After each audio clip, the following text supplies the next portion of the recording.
Pourquoi Nouria Bangabrit a été entendue par la justice?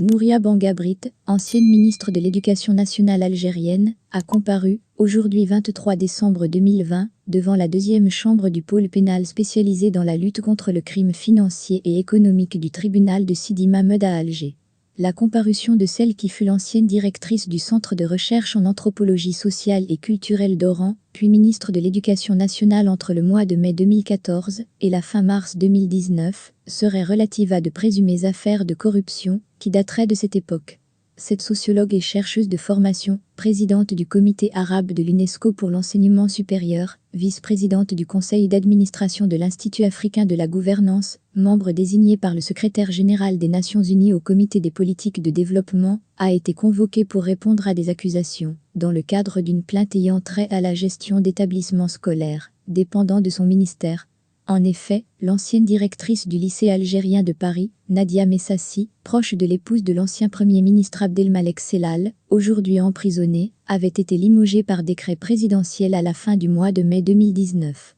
Si aucune raison officielle n'avait été alors avancée, certaines sources avaient affirmé que sa brutale éviction faisait suite à sa décision d'interdire le foulard au sein de l'établissement qu'elle dirigeait dans la capitale française, pour se conformer aux lois votées par le Parlement français et à l'arrêté du département ministériel que dirigeait Bangabrit, interdisant le niqab et le voile intégral dans les établissements scolaires algériens dès 2017. D'autres sources avaient indiqué que la directrice de l'école Malek Benabi de Paris s'en était allée jusqu'à suspendre une élève de l'école en question pour avoir accompli sa prière à l'intérieur de l'établissement, tout en pointant le soutien dont bénéficiait cette directrice de la part de la ministre Bangabrit, que la frange la plus conservatrice de la société avait désignée comme militante communiste hostile à la langue arabe et à l'islamophobie rampante. En parallèle, une enquête de l'Inspection générale des finances avait, selon nos informations, fait état d'emplois fictifs et de primes de transport et de rendement refusées à plusieurs enseignants et que la directrice Messassi aurait détourné. Les mêmes sources nous ont avancé que ce sont des explications sur ce litige que le juge du tribunal de Sidi Mamed aurait demandé, entre autres éclaircissements, à l'ancienne ministre de l'Éducation nationale, Nouria Bangabrit.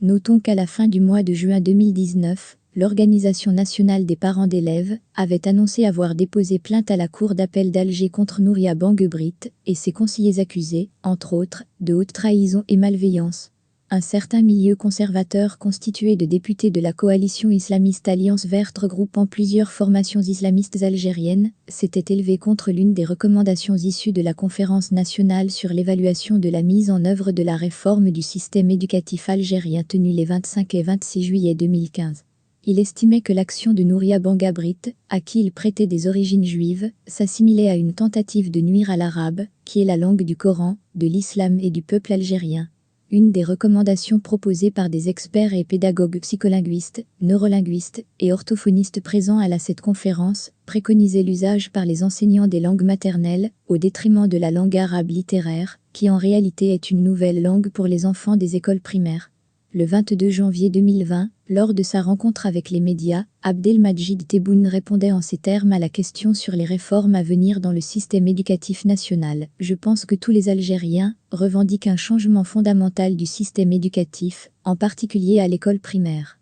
J'interdis absolument l'intrusion de l'idéologie dans l'enseignement primaire. La citoyenneté exige la création d'une génération imprégnée de patriotisme, d'éthique et de civilité. Une vision finalement bien plus proche de celle de Madame Bangabrit que de ceux entretenant une bataille idéologique dans l'éducation, afin de maintenir la confusion entre messages religieux et approches scientifiques et raisonnées. Nouria Bangabrit paierait-elle aujourd'hui ses prises de position fermes quant à la séparation des prérogatives de l'éducation nationale et des affaires religieuses ? Sa convocation récente par la justice serait-elle liée à sa lutte acharnée pour trouver les véritables réponses à la problématique du changement espéré par tout un peuple en quête de modernité ? La réponse du tribunal éclairera l'opinion publique sur les desseins du pouvoir algérien à propos de ces questions fondamentales, ainsi que sur un procès au relent de vendetta d'un autre âge.